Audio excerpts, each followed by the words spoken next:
شبگرد تیوی. در شهر آرام پلینفیلد، ویسکانسین هیچ اتفاقی نمی‌افتاد. جاده‌ها خالی بودند، خانه‌ها از هم دور بودند و شب‌ها تاریکی بی‌پایان به نظر می‌رسید. مردم اینجا به یکدیگر اعتماد داشتند، بنابراین وقتی درباره ادگین صحبت می‌کردند، با کرس صحبت نمی‌کردند، با ترحم صحبت می‌کردند.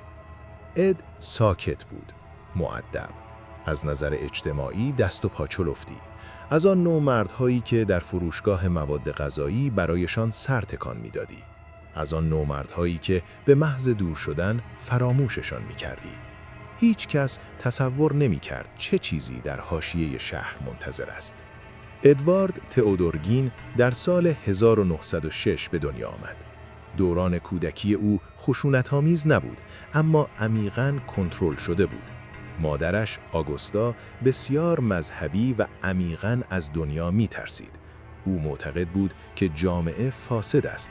او معتقد بود که زنان خطرناک هستند و معتقد بود که فقط او می‌تواند پسرانش را از گناه محافظت کند. اد گوش داد. او اطاعت کرد. او خیلی زود یاد گرفت که کنجکاوی اشتباه است و هوس شرم‌آور است. بچه‌های دیگر دوست پیدا کردند. اد در خانه ماند. خانواده گین در مزرعه‌ای دور افتاده دور از شهر زندگی می‌کردند. پدر اد به شدت مشروب می‌خورد و در حاشیه محو شده بود. برادر بزرگترش سعی کرد از کنترل فرار کند. اد هرگز این کار را نکرد. دنیایش کوچک شد و مادرش همه چیزش شد. وقتی مادرش در سال 1945 درگذشت، اد فقط یکی از والدینش را از دست نداد. او تمام هویتش را از دست داد. پس از مرگ او، اد بخش‌هایی از مزرعه را مهرموم کرد. اتاقها قفل شده و دست نخورده باقی ماندند. انگار زمان در آنها منجمد شده بود. گارد و خاک فرو نشست. سکوت سنگین تر شد. اد تنها زندگی می کرد. مزرعه شروع به پوسیدن کرد و در ذهن اد چیزی به آرامی ترک خورد. او خشم را احساس نمی کرد. او نفرت را احساس نمی کرد. او تنهایی را چنان عمیق احساس می کرد که طنین انداز می رسید. اد شروع به سر زدن به قبرهاستانها کرد. شبها، وقتی کسی نگاهش نمی کرد. به خودش می گفت که فقط کنجکاو است، اینکه می خواهد مرگ را بفهمد تا دوباره با آنچه از دست داده بود ارتباط برقرار کند. در ذهنش او کار اشتباهی نمی کرد.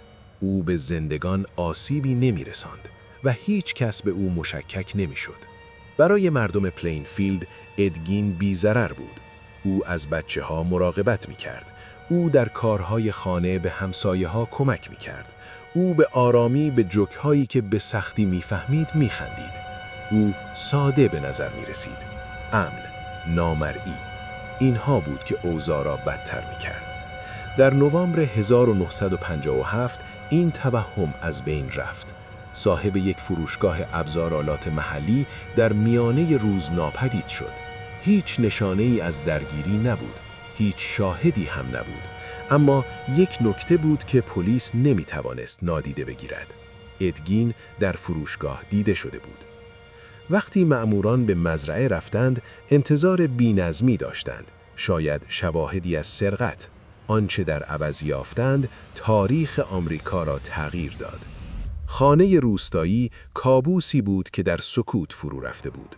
پلیس شواهدی چنان نگران کن کشف کرد که توضیحی برایش نبود. اشیایی که از بقایای انسان ساخته شده بودند، مبلمانی که با دقت آیینی چیده شده بودند، عکس‌ها، یادگاری‌ها. خانه فقط یک خانه نبود، موزه‌ای از وسواس بود.